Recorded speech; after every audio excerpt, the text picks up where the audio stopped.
دینداروں،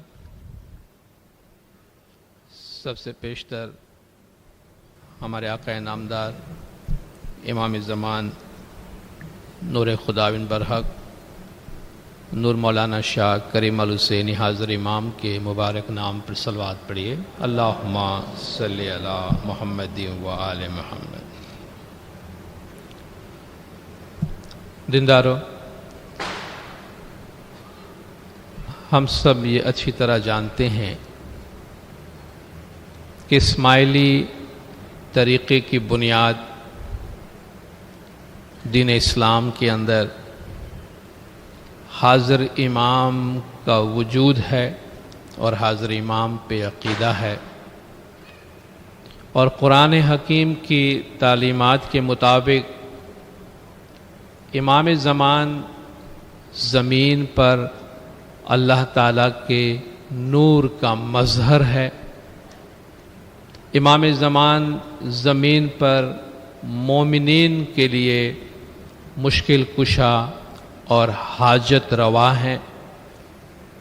امام زمان زمین پر اللہ تعالیٰ کی حجت ہے، اللہ کے امر کی نشانی اور دلیل ہے، جیسا کہ ہم اپنی دعا میں پڑھتے ہیں کہ وہ علی حجت الامر صاحب الزمان والعصر، کہ زمین پر اللہ تعالیٰ کے کمانڈ، اللہ تعالیٰ کے امر کی نشانی اور دلیل زمانے کے امام ہیں، اور ہم صدیوں سے ایک زندہ نور اور زندہ امام میں مانتے آئے ہیں۔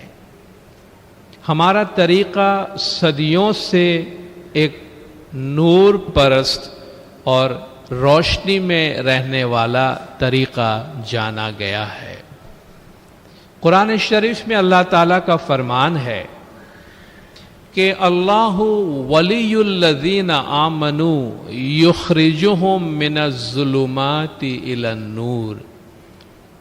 اللہ تعالیٰ مومنین کا سرپرست ہے، مومنین کا ولی ہے، جو ان کو اندھیروں سے نکال کر روشنی کی طرف لے آتا ہے، اور اندھیروں سے نکال کے روشنی کی طرف لانے کا یہ کام اللہ تعالیٰ زمین پر کس طرح کرتا ہے؟ اللہ تعالیٰ فرماتا ہے کہ الف لام را کتاب انزلناہ الیک لتخرج الناس من الظلمات الی النور۔ رسول اکرم صلی اللہ علیہ وآلہ وسلم کے لیے اللہ تعالیٰ فرماتا ہے کہ اے نبی، ہم نے آپ پہ کتاب نازل کیا ہے تاکہ آپ لوگوں کو اندھیروں سے نکال کے روشنی کی طرف لے آئے۔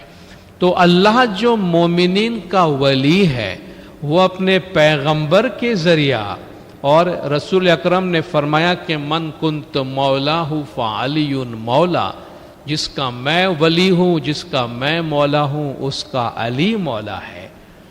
تو حضور اکرم صلی اللہ علیہ وسلم کو اللہ تعالیٰ نے جو یہ مشن دیا ہے، جو کام دیا ہے کہ بنی نوع انسان کو جہالت کے اندھیرے سے نکال کر ہدایت اور صراط مستقیم کے نورانی راستے کی طرف لے آئے، یہ کام آپ کے بعد امیر المومنین مشکل کشا مولا مرتضی علی اور ان کی اولاد میں ہونے والے زمانے کے امام یہ کام انجام دیتے ہیں۔ اور جو جماعت، جو قوم نور میں رہتی ہے، روشنی میں رہتی ہے، اس میں سب سے بڑی خوبی یہ ہوتی ہے کہ روشنی میں چلنے والا انسان کبھی گمراہ نہیں ہوتا ہے۔ اگر ہم اندھیرے میں چل رہے ہیں تو شاید ہمیں راستے کا پتہ نہ ہو کہ ہم کون سی گلی اپنا رہے ہیں، کون سی سڑک اپنا رہے ہیں، کون سا راستہ اپنا رہے ہیں، لیکن اگر ایک آدمی روشنی میں چل رہا ہے تو اس کے ذہن میں کوئی شک و شبہ نہیں ہوتا، اس کے دماغ میں جیسا گنان میں فرمایا کوئی سینسا نہیں ہوتا، اس کے دل میں کوئی ابہام، کوئی پریشانی نہیں ہوتی کہ اس کو پتا چلے کہ وہ صحیح راستے پہ چل رہا ہے یا نہیں چل رہا ہے۔ تو ہمارا طریقہ صدیوں سے ہمیں صراط مستقیم یعنی روشنی اور نور کے راستے پہ چلا رہا ہے، اور نور کے راستے پہ چلنے والا انسان جو ہے کبھی راستے سے بھٹکتا نہیں، راہ راست سے ہٹتا نہیں۔ دوسری بات دینداروں میں عرض کرنا چاہتا ہوں کہ ہمارے طریقے اور اسلام کی تعلیمات کے مطابق کہ دین اسلام اور قرآن شریف میں اللہ تبارک و تعالی انسان کی عقل کے استعمال پہ بڑا زور دیتا ہے۔ مولا نے بھی اپنے فرمان میں فرمایا کہ جو چیز انسان کو دوسرے تمام حیوانات سے ممتاز کرتی ہے، یعنی ہمیں حیوان نہیں کہا جاتا بلکہ انسان کہا جاتا ہے، ہم دوسرے حیوانوں کی طرح اٹھتے بیٹھتے چلتے پھرتے کھاتے پیتے اور افزائش نسل کرتے ہیں، اس کے باوجود ہم کو حیوان نہیں کہا جاتا۔ جو چیز ہمیں دوسرے حیوانات سے ممتاز کرتی ہے وہ عقل ہے۔ اور عقل کیا چیز ہے؟ عقل وہ فیکلٹی ہے انسان کے اندر اللہ کی دی ہوئی وہ صفت ہے جس میں یہ تعلیم دی جا سکتی ہے، جس میں یہ صلاحیت ہے کہ وہ اس تعلیم کو اپنائے کہ کیا صحیح ہے اور کیا غلط ہے۔ اس کے اندر اللہ تبارک و تعالیٰ نے ججمنٹ دینے کی صلاحیت رکھی ہے۔ پہلے اس سے علم دیا جاتا ہے، انسان کی عقل، انسان کے وجود میں اللہ تبارک و تعالیٰ کے علم کا تخت ہے، جس میں یہ صلاحیت ہے کہ پہلے وہ علم حاصل کر سکتی ہے اور علم حاصل کر کے اس علم کی روشنی میں ججمنٹ دے سکتی ہے، فیصلہ کر سکتی ہے کہ یہ غلط ہے، یہ صحیح ہے۔ جہاں اللہ نے عقل دی ہے وہاں اللہ فرماتا ہے کہ عقل والے آنکھوں پہ پٹی باندھ کر اپنا سر ہر جگہ پہ نہیں جھکا دیتے ہیں۔ خود اللہ تبارک و تعالیٰ نے قرآن شریف میں ایسے لوگوں کی مذمت کی ہے کہ والذین اذا ذکروا بآیات ربہم لم یخروا علیہا صما وعمیانا، جب ان کے سامنے اللہ کی آیات پڑھی جاتی ہے تو وہ بہرے اور گونگے بن کے اس کے سامنے جھک نہیں پڑتے ہیں۔ شاید ہم یہ سمجھتے ہیں کہ بہرے اور گونگے بن کے اللہ کے فرمان کے سامنے جھک جانے والا سب سے اچھا مسلمان ہوتا ہوگا، اللہ کے نزدیک سب سے زیادہ پسندیدہ ہوتا ہوگا۔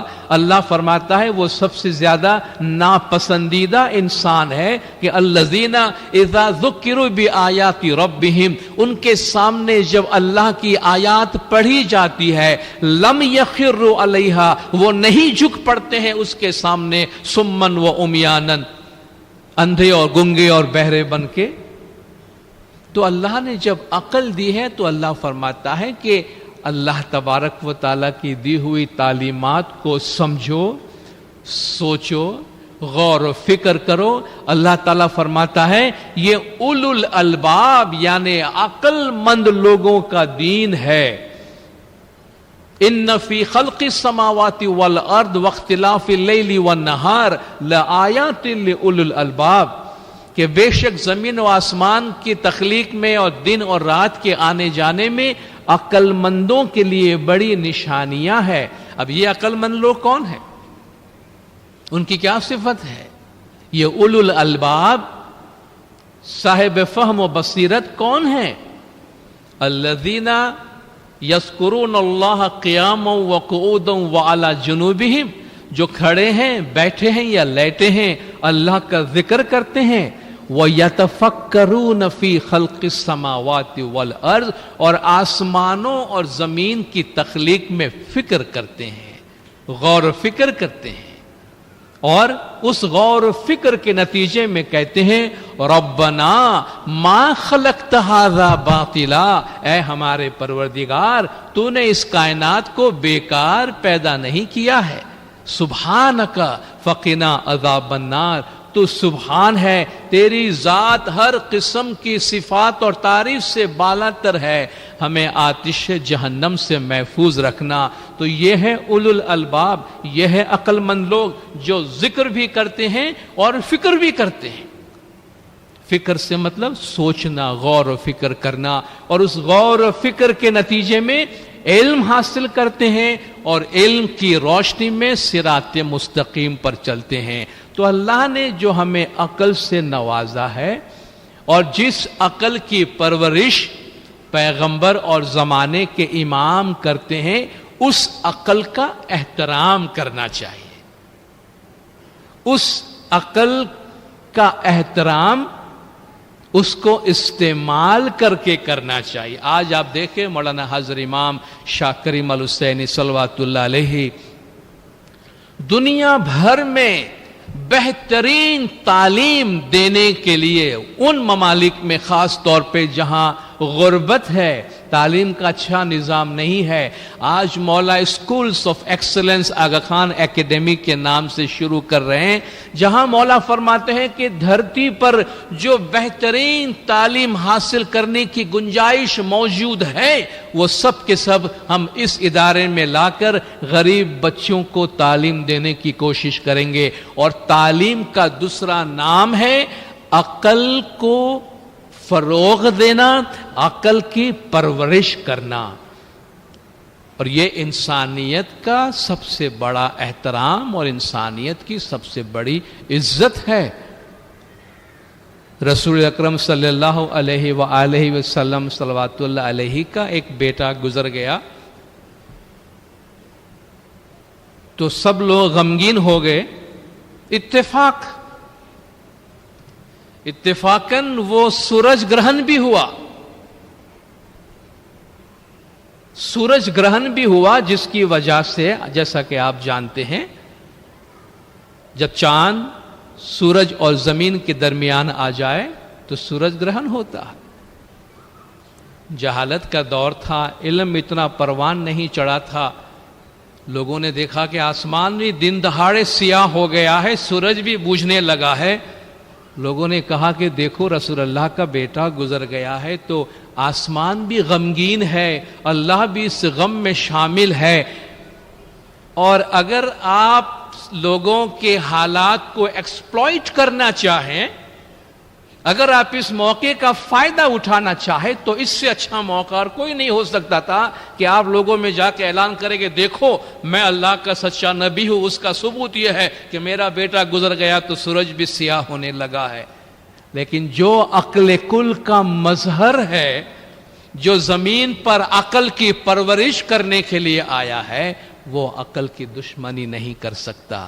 جب حضور اکرم کے پاس یہ بات پہنچی کہ یا رسول اللہ، لوگ کہہ رہے ہیں کہ آسمان سورج بھی آپ کے بیٹے کی غم میں آپ کے ساتھ شریک ہے، اس لیے اندھیرا ہو رہا ہے، تو حضور اکرم باہر تشریف لائے اور فرمایا کہ اے لوگوں، میرے بیٹے کی موت سے اس سورج گرہن کا کوئی تعلق نہیں ہے، یہ تو ایک نیچرل فینومینن ہے، یہ اللہ کے نظام کا ایک حصہ ہے جو وقتاً فوقتاً آتا رہتا ہے، اس کا تعلق میرے بیٹے کی موت کے ساتھ نہیں ہے، ان دونوں چیزوں کو تم آپس میں ملانا نہیں۔ آپ دیکھیں ایسی سنگین صورتحال میں بھی پیغمبر زمان انسانی عقل اور علم کا احترام کرتے ہیں، انسانی علم کا، انسان کی عقل کا احترام کرتے ہیں۔ اور آج حاضر امام بھی ہمیں کوئی ہماری حالت کو بہتر بنانے کے لیے ہمیں کوئی جادوئی چھڑی نہیں دکھا رہے ہیں۔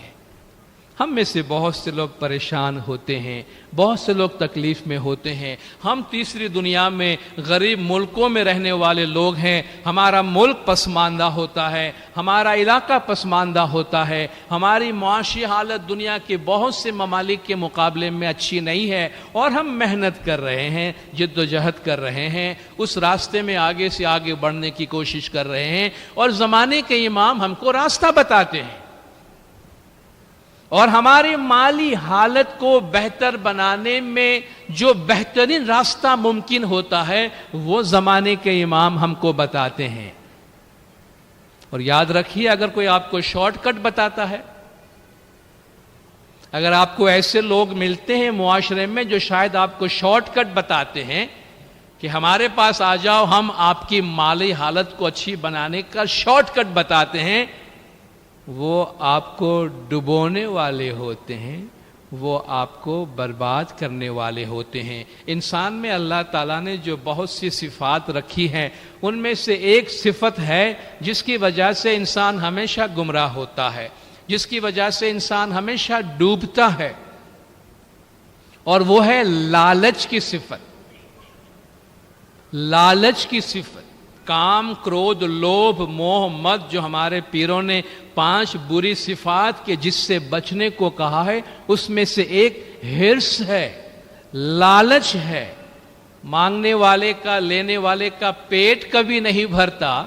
اللہ فرماتا ہے قرآن شریف میں کہ الہاکم التکاثر حتی زرتم المقابر، زیادتی کی چاہت نے تمہیں گمراہ کر دیا، اور لاؤ اور لاؤ اور لاؤ کی چاہت نے تم کو گمراہ کر دیا، یہاں تک کہ تم قبر میں جا پہنچے ہو۔ تو یہ لالچ جو ہے انسان کے اندر اللہ نے جو رکھی ہے، ایک صفت ہے، اس سے ہمیشہ بچتے رہیے گا۔ لالچ نے بہتوں کو ڈبایا ہے۔ راتوں رات اپنے سارے مسائل حل کرنے کی خواب نہ دیکھیں، راتوں رات امیر بن جانے کی خواب نہ دیکھیں۔ کتنے لوگ پریشان اور دکھی ہو گئے ہیں ایسے راستے پہ چل کے جہاں شاید کوئی ان کو میجک کے ذریعہ بڑا امیر بنا دیتا ہے، یا میجک کے ذریعہ کوئی راستہ بتا دیتا ہے۔ دینداروں، اگر ایسی کوئی جادو کی چھڑی دنیا میں موجود ہوتی تو امام کے لیے یہ کام کرنا بڑا آسان تھا کہ راتوں رات اپنے مریدوں کی حالت بہتر کر دیتے۔ مگر دیکھیے، ایسی مشکل صورتحال میں بھی امام ہمیں وہ راستہ بتاتے ہیں جو لاجیکل ہے، جو سچا ہے، جو لیجیٹیمیٹ ہے، اور جو سیدھا ہے۔ اس کا کوئی آلٹرنیٹیو نہیں ہے۔ اس کے جو آلٹرنیٹیوز اگر ہم ڈھونڈتے ہیں اور کوئی راستہ، تو وہ ان ایتھیکل ہے، غیر اخلاقی ہوتے ہیں، غیر قانونی ہوتے ہیں۔ چترال میں بھی امام نے فرمایا بڑی غربت ہے، بڑا پسماندہ علاقہ ہے، لیکن مولا نے ان کو بھی فرمایا تمہاری مالی حالت کو بہتر بنانے کا راستہ یہ ہے، تعلیم حاصل کرو۔ امام نے کوئی چھو منتر کر کے راتوں رات ان کو تعلیم یافتہ نہیں بنا دیا۔ مولا نے کوئی جادو کی چھڑی کے ذریعہ ان کی زمین کو زرخیز اور آباد نہیں کر دیا۔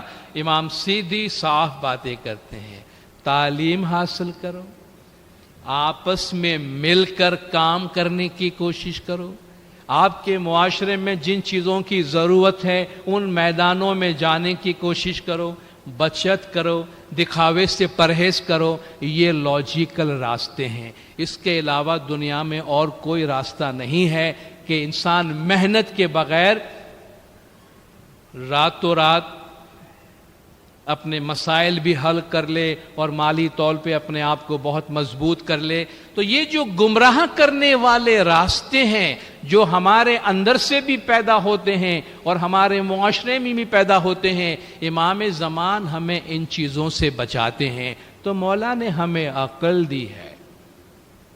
جن لوگوں کے پاس مذہبی معاملات میں اور دین پہ چلنے کے معاملات میں عقل کے استعمال کرنے کی بہت زیادہ آزادی نہیں ہے، وہ لوگ اگر راہ راست سے بھٹک کر ادھر ادھر چلے جاتے ہیں تو چلو کوئی سمجھ میں آتی ہے بات کہ ان کے پاس ہدایت نہیں ہے، مگر زمین پر اللہ کے نور کو فالو کرنے والے اسماعیلی جماعت، حاضر امام کا دامن تھامے ہوئے جو لوگ چلتے ہیں، وہ جب ان چیزوں کی طرف تاک جھانک کرنا شروع کرتے ہیں، صراط مستقیم چھوڑ کر ادھر ادھر کی گلیوں میں گھسنے لگتے ہیں، تو حیرت بھی ہوتی ہے، افسوس بھی ہوتا ہے، دکھ بھی ہوتا ہے۔ اور امام زمان کی طرف سے جو ہدایات اور فرمان ہیں وہ ان تک پہنچانے کی ضرورت بھی محسوس ہوتی ہے اور پہنچانے کو جی بھی چاہتا ہے۔ اپنے طریقے پر مضبوطی سے عمل کرے، صراط مستقیم کی جو تعلیمات زمانے کے امام ہم کو دے رہے ہیں، ہم ان تعلیمات پہ چلنے کی کوشش کریں۔ ایک اور نقطہ اس حوالے سے یاد رکھیے دینداروں کہ ہم دنیا میں رہ رہے ہیں، اس دنیا کی حقیقت کو سمجھنے کی کوشش کریں۔ دنیا میں کہیں بھی کوئی بھی جگہ تکلیف اور مشکلات سے خالی نہیں ہے۔ تکلیف، مشکلات، بیماری، بلا، آفتیں، کاروبار میں نقصان، دوسرے مسائل، یہ دنیا میں ہمیشہ سے رہے ہیں اور یہ چیزیں دنیا میں رہنے والی ہے۔ مولا نے فرمایا ہماری تمام تر دعا و برکات کے باوجود اس دنیا پر سے دکھ، تکلیف اور مشکلات ہمیشہ کے لیے دور نہیں ہوئے ہیں، اور آپ میں سے ہر ایک کو اپنے اپنے حصے کی تکلیف اور مشکلات برداشت کرنا پڑے گی۔ پھر بھی ہماری دعا ہے کہ امام زمان کی شفقت اور دعاؤں سے آپ پہ کم بوجھ پڑے، مگر امام نے فرمایا یہ دنیا ہے، اس دنیا کے واسطے یاد رکھنا چاہیے کہ یہاں ہر ایک کو اپنی تکلیف کا حصہ بھگتنا پڑتا ہے۔ تو یہ دنیا کے جو ہمارے حالات ہیں، ان حالات کے ساتھ ذرا سمجھوتا کرنا بھی سیکھیں، صبر کرنا بھی سیکھیں، چیزوں کو ایکسپٹ کرنا سیکھیں کہ دنیا کی ہر چیز راتوں رات ہماری مرضی کے مطابق تبدیل نہیں ہو جاتی ہے۔ دنیا کی بہت ساری چیزوں کو ایکسپٹ کرنا پڑتا ہے، قبول کرنا پڑتا ہے، سمجھوتا کرنا پڑتا ہے، اور اس سمجھوتے کے ساتھ ساتھ سب سے بڑی چیز مذہب کی جو ہماری مضبوطی اور طاقت ہے، اس مضبوطی اور طاقت کو اپنے ساتھ رکھنا چاہیے۔ انسان جب طاقت کے سورس سے اپنا رشتہ ختم کر دیتا ہے تب کمزوری محسوس کرنے لگتا ہے، اور جب کمزوری محسوس کرنے لگتا ہے تو ادھر ادھر کے سہارے ڈھونڈنے کی کوشش کرتا ہے۔ ہم اپنے آپ سے پوچھیں کہ ہم اپنے مذہبی تعلیمات پر اور امام زمان کے دی ہوئے راستوں کو کتنے مضبوطی سے پکڑتے ہیں۔ ایک شخص روزگار کی تلاش میں تھا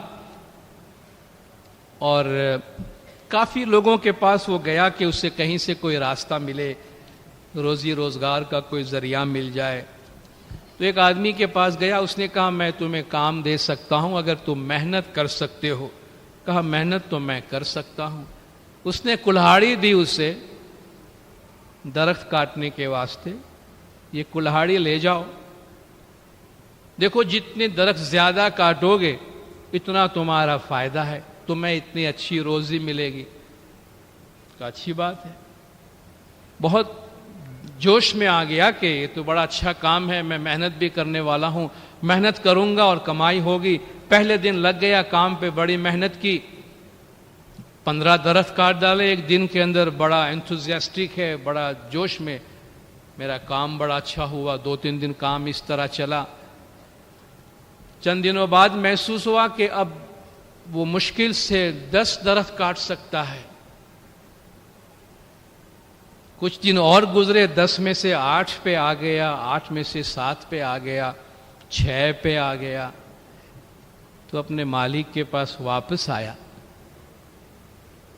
کہ کیا میں بیمار ہو گیا ہوں یا میری جسمانی طاقت مجھ سے چلی جا رہی ہے، میں کمزور ہوتا جا رہا ہوں۔ میں جب آیا تھا تو میں 15 درخت کاٹ رہا تھا، آج صبح سے رات تک محنت کرتا ہوں، میں مشکل سے 6 درخت کاٹا ہوں۔ میرے ساتھ کچھ پرابلم ہے، آپ مجھے بتائیں میں کیا کروں۔ تو مالک نے پوچھا کہ کلہاڑی کو پچھلے کس وقت تم نے اس کو پھر سے دھار کیا تھا؟ کلہاڑی جو سے میں نے تم کو دی ہے اس کے بعد اس کو تیز بھی کیا ہے یا نہیں؟ کہتا ہے وہ کیا ہوتا ہے؟ کہ یہ کلہاڑی میں نے تمہیں درخت کاٹنے کے واسطے دی، اس کا ایک دھار ہوتا ہے، اس دھار سے تم درخت کاٹتے ہو۔ جب میں نے تم کو دیا تھا بالکل دھار کیا ہوا تھا، اس کو وقتاً فوقتاً دھار کرنا پڑتا ہے، اس کی دھار کمزور پڑ گئی ہے۔ تب جا کے اس کو سمجھ میں آیا کہ صرف محنت کافی نہیں ہے، صرف میری باڈی کی طاقت لگانا کافی نہیں ہے، جو اوزار میں استعمال کر رہا ہوں اس کا بھی آرڈر میں ہونا، اس کا بھی پورے دھار میں ہونا ضروری ہے. تو مورل آف دا اسٹوری وہ یہ کہتے ہیں کہ ہم دن رات 24 گھنٹے اپنے کام کاج اور مصروفیت میں اپنے اوزار دھار کرنا بھول جاتے ہیں, اپنے آپ کو شارپ کرنا بھول جاتے ہیں. بہت ساری چیزیں ہم فار گرانٹیڈ لیتے ہیں. شاید آج سے 10-15 برس پہلے ہم جتنی اہمیت اپنی دعا کو, اپنی تسبیح کو, جماعت خانے کی حاضری کو, ذکر و فکر کو دیتے تھے, شاید آج ہم نہ دے سکتے ہو یا نہیں دیتے ہو. اور پھر ہم کہتے ہیں ہمارے پرابلم سالو نہیں ہوتے ہیں, ہمیں مسائل سمجھ میں نہیں آ رہے ہیں, کیا ہو رہا ہے. اگر ہم عبادت بندگی کے ذریعے اپنے آپ کو شارپ نہیں کریں گے تو ہمارے کام کاج میں وہ شارپنس نہیں رہے گی. تو جس طرح اس اوزار کو ہر روز دھار کرنے کی ضرورت ہے, یہ مولا کا گھر ہے. صبح شام یہاں آنے سے ہمارا ایمان ریفائن رہتا ہے, ہماری عقل ریفائن رہتی ہے, اس پہ زنگ نہیں لگتے ہیں, وہ بلنٹ نہیں ہو جاتے ہیں, ڈل نہیں ہو جاتے ہیں. چیزوں کو سمجھنا ہمارے لیے آسان ہوتا ہے. اس لیے مولا نے فرمایا باقاعدگی سے پریکٹس کرو. جماعت کے درمیان اٹھ کے زمانے کے امام فرماتے, ہماری سمجھ میں یہ نہیں آتا کہ جس امام کا دامن ہم تھامے ہوئے ہیں, جس امام کو ہم فالو کر رہے ہیں, دبئی کے جماعت خانے میں اتنا بڑا دربار میں مولا جماعت کے بیچ میں فرماتے ہیں کہ اگر آپ کسی لحاظ سے تکلیف یا مشکلات میں ہیں تو مولا فرماتے اپنی تسبیح لیجئے, اپنی تسبیح لیجئے, یا اللہ یا محمد اور یا علی کی تسبیح پڑھیے. اس سے زیادہ ہم کیا توقع رکھتے ہیں کہ زمانے کے امام ہمیں بتائیں کہ آپ مشکلات میں, تکلیف میں, آفتوں میں اپنے آپ کو امام کے ذکر سے, اللہ کے ذکر سے طاقتور رکھیں, مضبوط رکھیں. جب یہ مضبوطی نہیں رہتی, ادھر ادھر جانے کا جی چاہتا ہے, ادھر ادھر جانے کا شوق آتا ہے, اور ہمیں دینداروں نہیں معلوم کہ ہم جس زمانے سے اور جس دور سے گزرتے ہیں. ہمارے پیروں نے اس دور کو اپنے گنان میں جس طرح اس کو پیش کیا ہے, اس وقت کے فلسفے کے مطابق اسے کلجگ کہا جاتا ہے. کلجگ کا مطلب یہ ہے آخری زمانہ جس میں مذہب بہت تھوڑا رہ جاتا ہے. ہندو فلسفے کے مطابق اس دور کو 4 جگوں میں تقسیم کیا گیا ہے, کرتا جگ, تریتا جگ, دوآپر جگ اور کلجگ.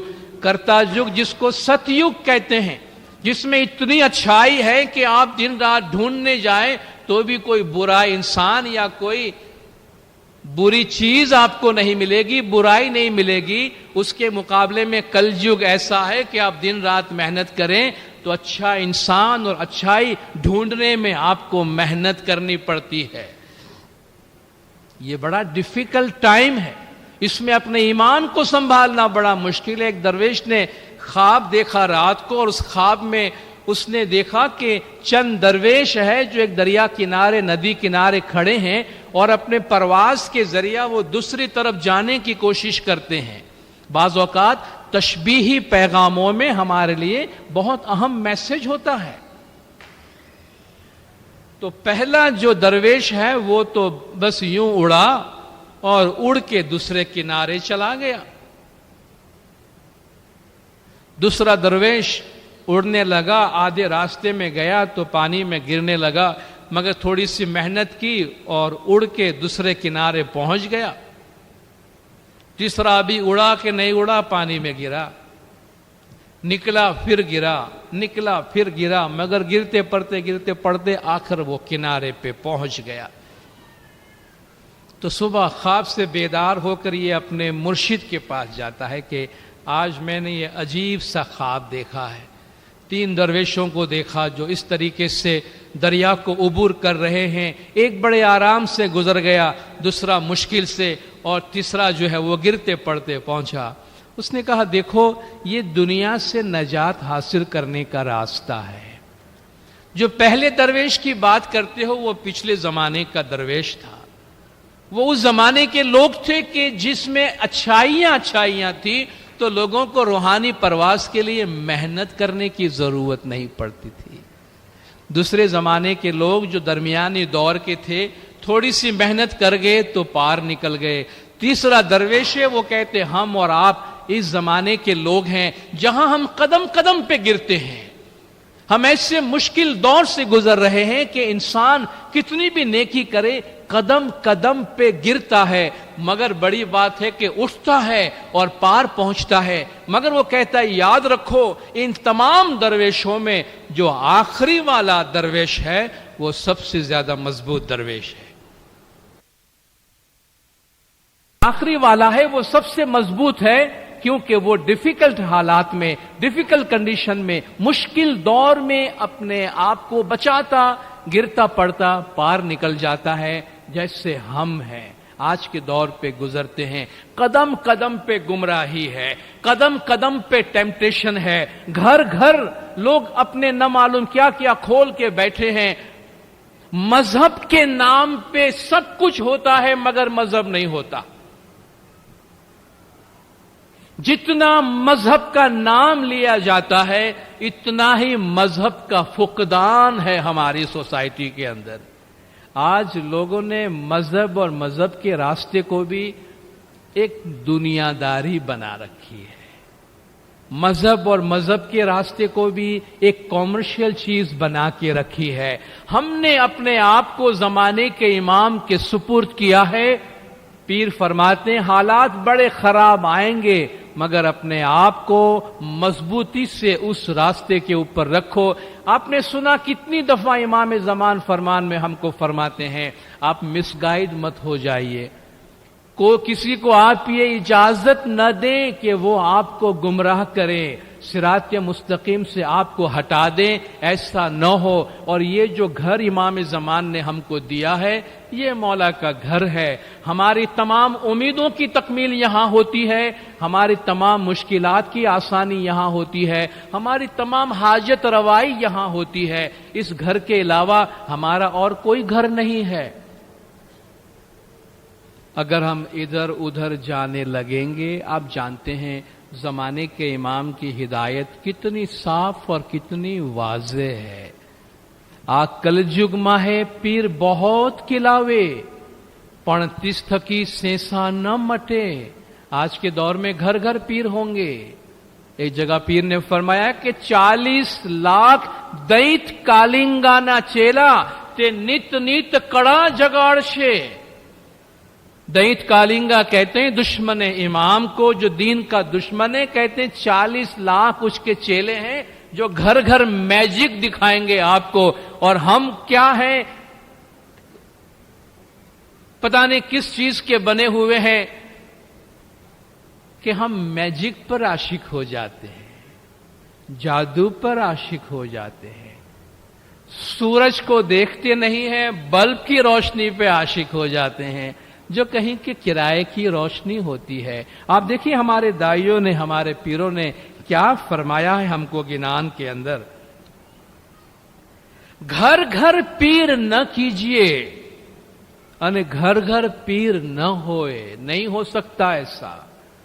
ہر گھر میں پیر نہیں ہوتا ہے، ہر گھر میں آستانے نہیں ہوتے ہیں، ہر گھر میں جماعت خانے نہیں ہوتے، ہر گھر میں مشکل آسانی کے لیے دروازے نہیں کھلے ہوتے ہیں، اور ہر گھر میں امام کے نام پہ کام نہیں ہوتا ہے، وہ امام کے گھر میں ہوتا ہے. گھر گھر پیر نہ کیجئے، یعنی گھر گھر پیر نہ ہوئے. گھر گھر دعویٰ کارما اے دعوے سو امر نہ ہوئے. گھر گھر بہت کچھ ہوتا رہے گا. جس طرح میں نے آپ کو پہلے بتایا کہ آج مذہب کے نام پہ بہت کچھ ہوتا ہے. مشکل یہ ہے ہمارے لیے کہ اپنے آپ کو سنبھالیں، اپنے آپ کو سنبھالیں. امام نے ہم کو نہیں چھوڑا، ہم بھی امام کو نہ چھوڑے. کتنی پیاری بات کسی نے بتائی. ایک باپ اپنی بیٹی کو لے کے ایک برج پر سے جا رہا تھا. باپ چھوٹی بچی کو لے کر ایک پل پر سے گزر رہا تھا. پل کمزور تھا، ہل رہا تھا، شکستہ تھا. تو باپ کو ڈر لگا کہ بچی کو کچھ ہو نہ جائے. تو بیٹی سے کہتا ہے کہ بیٹی میرا ہاتھ پکڑ لو.